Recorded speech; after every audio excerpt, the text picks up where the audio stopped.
दोस्तों ये मेरा रोल नंबर सेकंड है, ठीक है, और फर्स्ट मैंने अपलोड कर दिया है, ठीक है। एक मैंने एक सीरीज स्टार्ट करी 60 इंपॉर्टेंट्स रूल, ठीक है, पर डे एक नया रूल आएगा, ठीक है। और ये मेरा दूसरा दिन है, ठीक है, और ये सीरीज उन सभी एग्ज़ाम्स के लिए इंपॉर्टेंट है जिनमें इंग्लिश पूछी जाती है, ठीक है।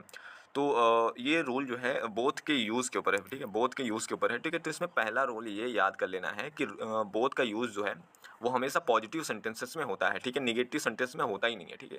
ये हमेशा पॉजिटिव सेंटेंसेस में होता है, ठीक है। और बोथ के साथ हमेशा एंड का यूज होगा। ये दो रूल हैं, ठीक है। बोथ के साथ हमेशा एंड का यूज़ होगा, और का यूज़ नहीं होगा, ना ही एज वेल एज आएगा, ठीक है। बोथ के साथ विद और अलॉन्ग विद भी नहीं आएगा, ठीक है। अगर ये कहीं आ रहे तो एरर वहीं पर ही है, ठीक है। दो रूल हैं, एक तो पॉजिटिव सेंटेंस में बोथ का यूज़ होगा, एक तो बोथ के साथ एंड आएगा। इतना ध्यान रख लेना, बस काम हो गया आपका, ठीक है। तो अब सीधा एग्जाम्पल पे आते हैं, ठीक है। एग्जाम्पल ये है कि both the student as well as, मैंने क्या बताया, बोथ के साथ एज वेल एज यूज़ नहीं होगा, बोथ के साथ हमेशा एंड यूज़ होगा। तो यहाँ पर एज वेल एज हटा दो, एंड लगा दो, ठीक है। तो the teacher attended the meeting, तो both the students and the teacher attended the meeting, ठीक है। तो ये सही हो जाएगा अपना, ठीक है। अब यहाँ तक ये वाला देखते हैं, ठीक है। Neither of them went to the cinema, ठीक है। तो नीदर ये निगेटिव सेंटेंस है, इतना ध्यान रख लो पहले, ठीक है। तो बोथ का यूज होगा नहीं, तो दो ऑप्शन तो ऐसे ही कट गए, ठीक है।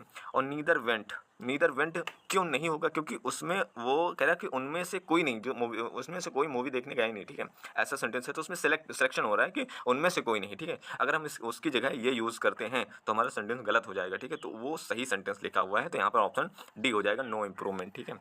यहाँ पर ऑप्शन नो इम्प्रूवमेंट हो जाएगा, ठीक है। अब तीसरा वाला देखते हैं। तीसरा वाला क्या कहता है कि both the wife and the husband were not good terms, ठीक है। तो इसका मतलब ये है कि बोथ, ये पहली बात तो निगेटिव सेंटेंस है, इतना ध्यान रख लो। तो निगेटिव सेंटेंस में बोथ का तो यूज़ होगा नहीं, ठीक है। निगेटिव सेंटेंस है तो बोथ का यूज़ होगा नहीं, तो यहाँ पर क्या आएगा, नीदर आएगा, ठीक है। क्या आएगा, नीदर आएगा, ठीक है। नीदर आएगा, neither the wife and both के साथ एंड, लेकिन नीदर के साथ एंड नहीं आता, नीदर के साथ और आता है, ठीक है। तो नीदर के साथ नॉर आता है, ठीक है। तो यहाँ पर नॉर का यूज़ करेंगे, ठीक है। तो neither the wife nor the husband were not on good terms. अब ये सही हो जाएगा अपना, ठीक है। तो ये रोल नंबर सेकंड था, ठीक है, जो आपको इंपॉर्टेंट लगा होगा।